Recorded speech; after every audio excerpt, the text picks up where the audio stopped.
Okey, bismillahirrahmanirrahim. Jumlah mufidah. Apa yang disebut dengan jumlah mufidah?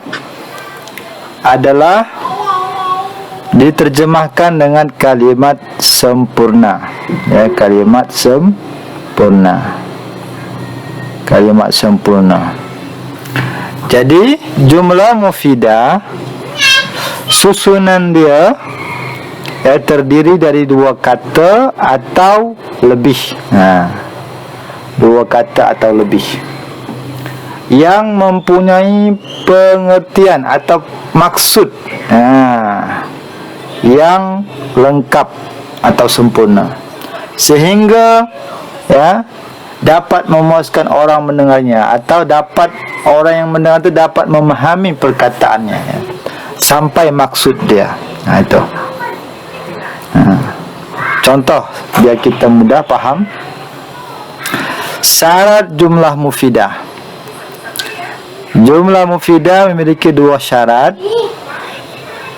Minimal tersusun dari dua kata. Ini yang pertama ya. Syarat pertamanya dua kata.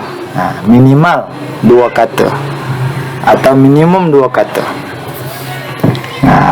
Kalau maksimum boleh lebih dari dua kata. Ya. Kenapa harus dua kata? Kalau satu kata saja belum sampai maksud dia. Contohlah Ustaz sebut Aminah. Orang belum tahu Aminah apa, masih belum paham lagi maksudnya apa Aminah, macam tu saja. Tetapi bila disebut Aminah pergi, orang dah faham dah. Oh, Aminah dia pergi. Itu maksudnya. Mesti lebih dari dua kata. Mesti dua kata atau lebih. Itu baru disebut dengan jumlah mufidah. Ini dalam bahasa Arabnya jumlatul mufidah. Okey. Yang syarat kedua adalah ia dapat memberi pengertian sempurna. Kalimat tu dapat memberi pengertian sempurna, atau orang yang mendengarnya boleh faham maksudnya. Itu. Sehingga pendengar ni tidak perlu menunggu-nunggu kata berikutnya. Tak perlu lagi lah. Orang dah faham dah maksud dia. Itu maksud al-jumlatul mufidah. Okey. Berikutnya kita tengok contoh. Di sini ada dua kotak atau dua tabel. Okey, yang pertama ni, perhatikan yang pertama ni. Tabel yang pertama, idza jaa Aliyu, zahaba Muhammadun. Telah datang Ali. Maaf, apabila Ali datang, Muhammad pergi. Kira-kira sahabat semua boleh faham tak maksud dia untuk kalimat yang pertama ni? Faham Ustaz? Faham ya?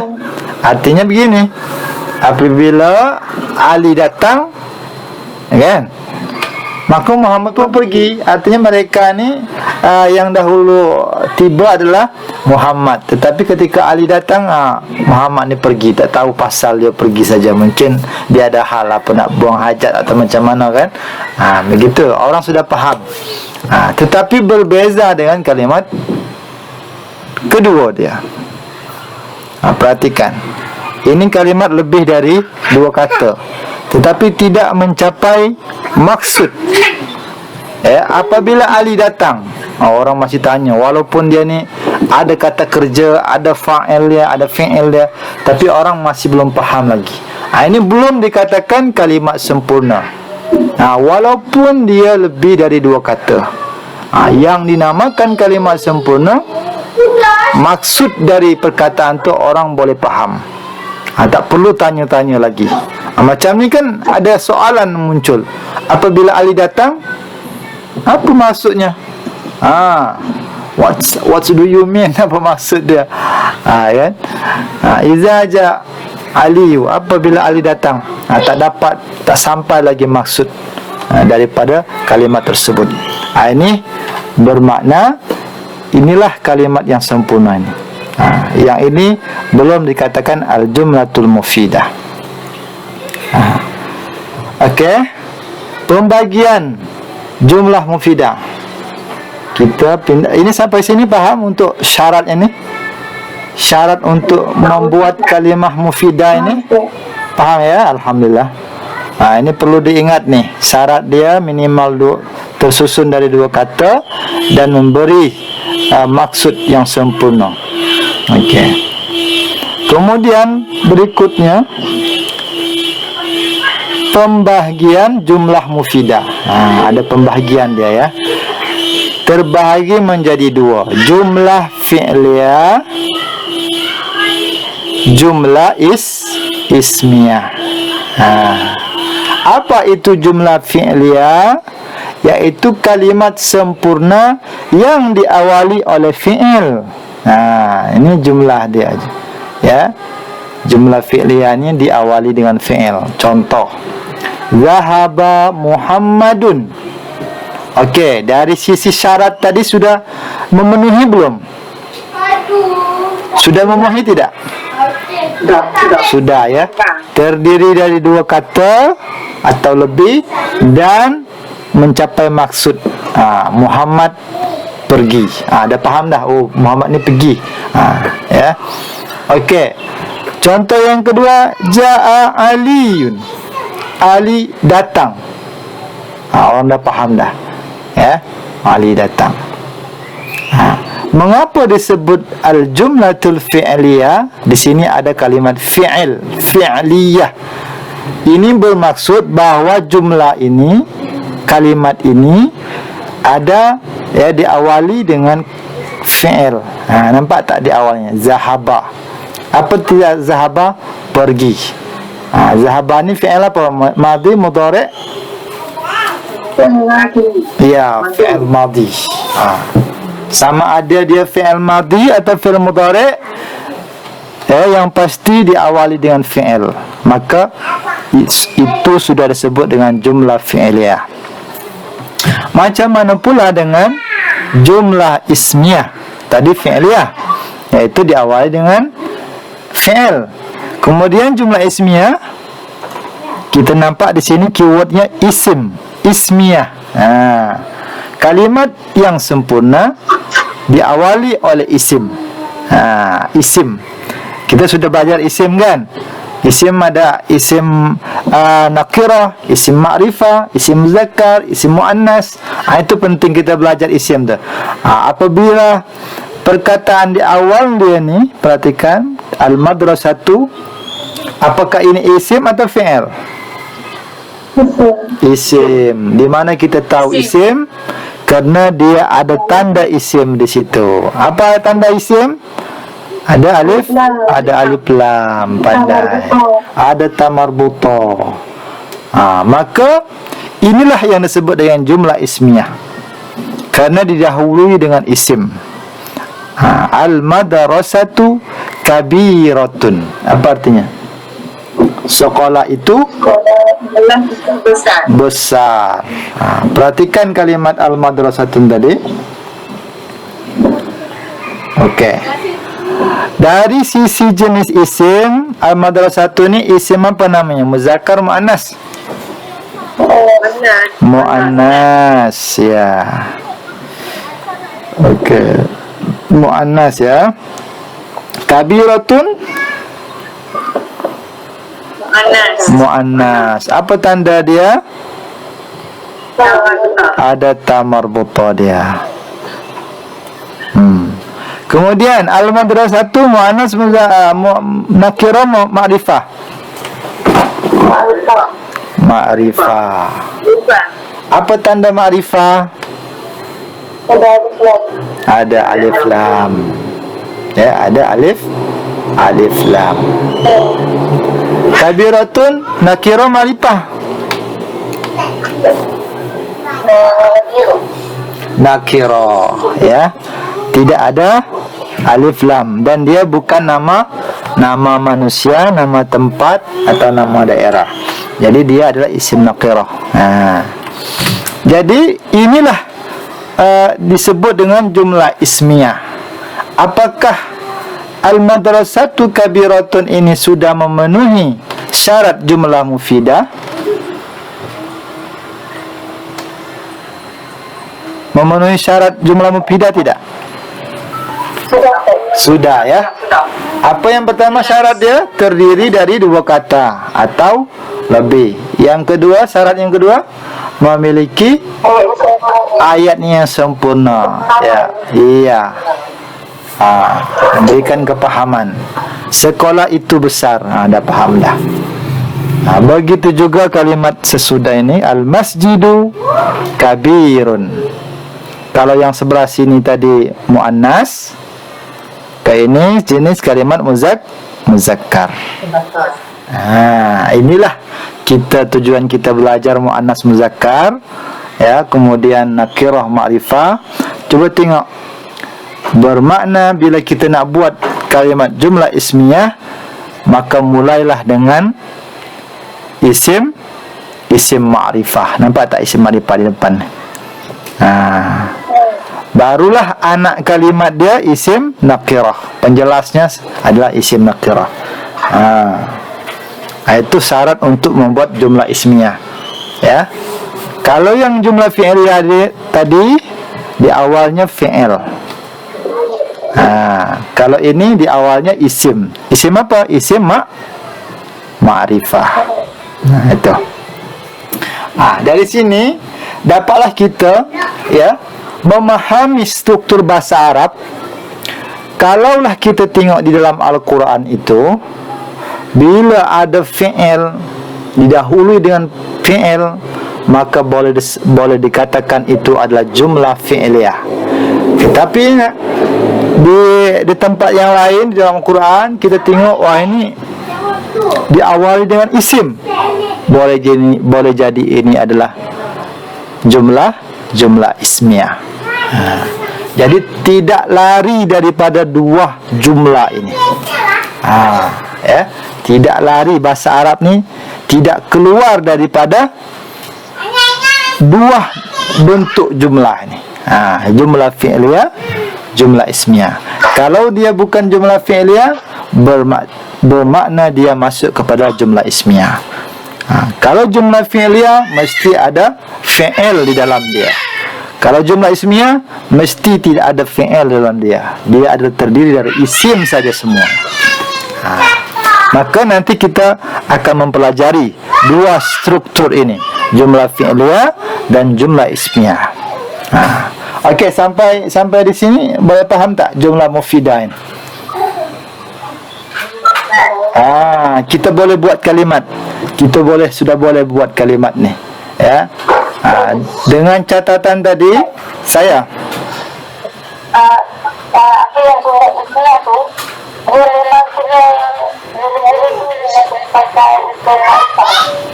ya, kalau untuk buat jumlah ismiyah dia ada namanya nanti mudhaf ilaih berbeza, ya. Tetapi kalau kita nak mengawali sebuah karangan, maka kita kena buat dengan jumlah ismiyahnya dengan isim ma'rifah. Ya. Itu. Jadi ibarat kata kita nak bercerita, tentu cerita yang nak kita gambarkan, yang nak kita ceritakan adalah sesuatu benda yang sudah pasti. Betul tak? Contoh al-madrasatu. Berarti kita nak cerita tentang sekolah. Tentulah sekolah yang kita maksud adalah sekolah yang sudah ada secara zahir dia atau secara isim ma'rifah dia. Arti benda tu bukan lagi gitu nak. Inilah maka di dalam pembuatan atau membina kalimat jumlah ismiyah ni mesti dalam bentuk isim ma'rifah. Isim ma'rifah di awal, barulah diikuti isim nakirah. Kalau dalam bahasa Inggris apa ya disebut sini, ya? Noun phrase, ya, noun phrase. Pernah kita silap usah noun phrase atau parase, kata-kata benda kan. Mesti ada head dia. Contoh hospital, Sungai Buloh Hospital. Kalau bahasa Inggris kan yang apa dia di akhir kan. Seperti itu. Okey, okey, Ustaz nak mula lagi dengan jumlah ismiyah, jumlah fi'liyah ni biar kita lebih faham.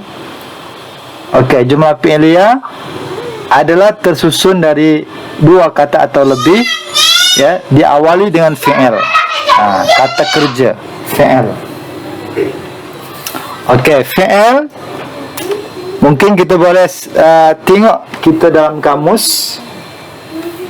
Boleh buka kamus dia, atau di dalam sini sudah ada, di dalam teks buku ni sudah ada. Boleh kita pindah muka surat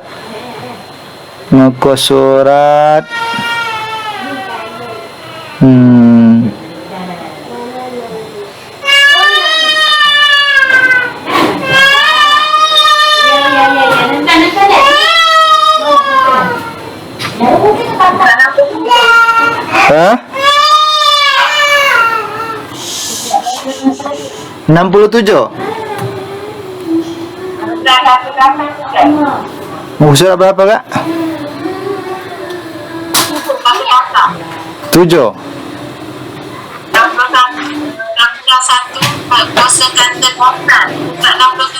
Oh, 67. Sorry. Okey. Ya, ini bagus. Terima kasih, Kak Ustaz. Ya, coba tinggal sini ya. Ini kata fi'il dan huruf. Kita fokus dengan fi'il.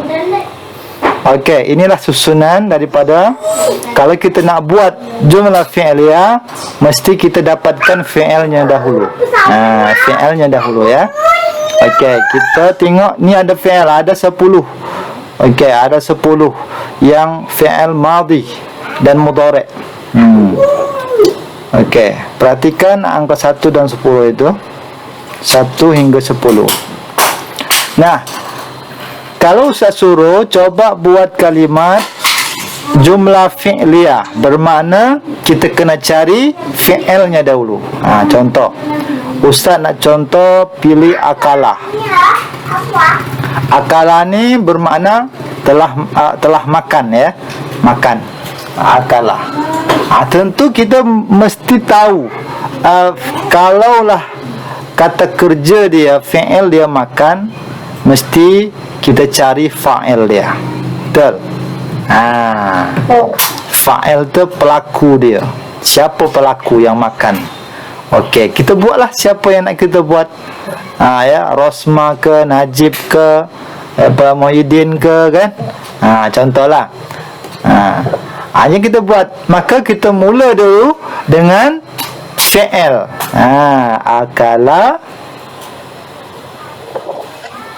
Akala Muhammadun.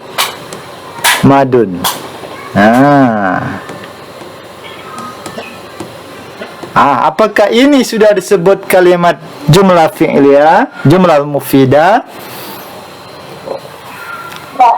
Sudah ya. Ini disebut jumlah mufidah, jenis jumlah fi'liyah. Mengapa Ustaz sebut jumlah fi'liyah? Kerana diawali dengan fi'il ya. Pandai. Boleh ya? Ini cara membuat jumlah fi'liyah.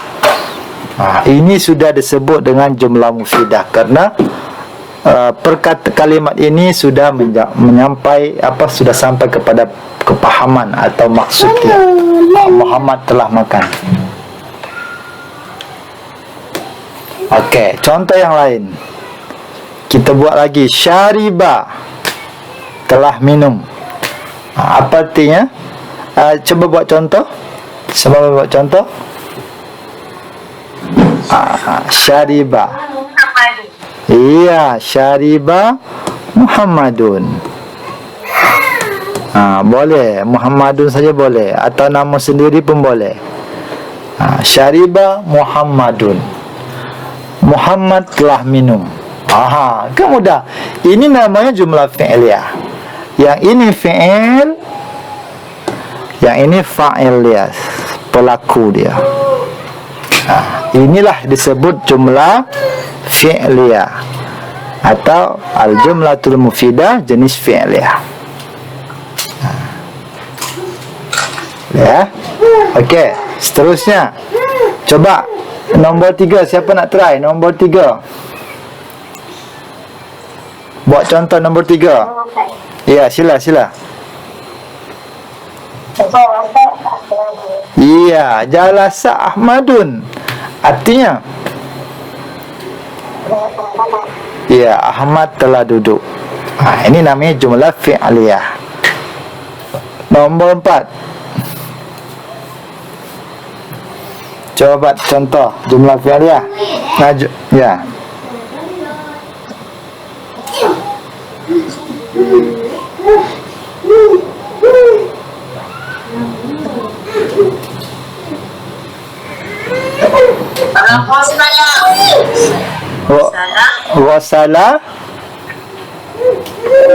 Wasala kirdun. Apa kirdun? Monyet telah mandi. Ya, pandai. Daraba. Yang nomor 5. Daraba kalbun. Anjing telah memukul. Ini pandai anjing ni memukul ya. Okey. Nombor 6. Nasara.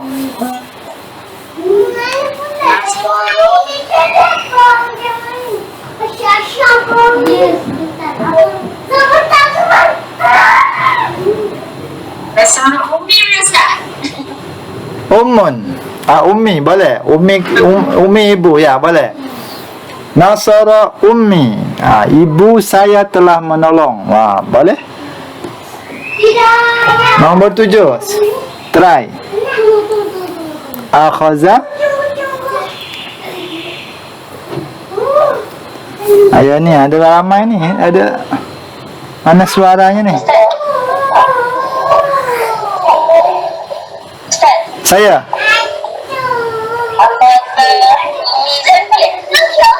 Akhaza. Boleh. Akhaza tilmizun. Boleh.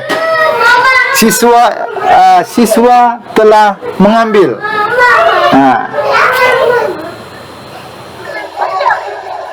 Okey, kalau yang ini ya, kata kerja yang memerlukan objek mesti ditambah lagi. Ya. Kira-kira akhaza ni perlu objek tak? Perlu apa namanya maf'ulun bih tak? Perlu ya. Maka ditambah untuk supaya lengkap ditambah. Okey. Akhaza.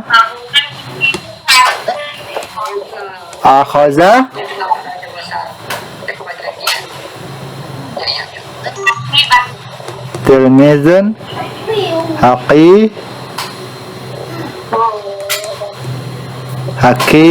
Akibatan. Akibatan ya. Ini maf'ulun bih dia.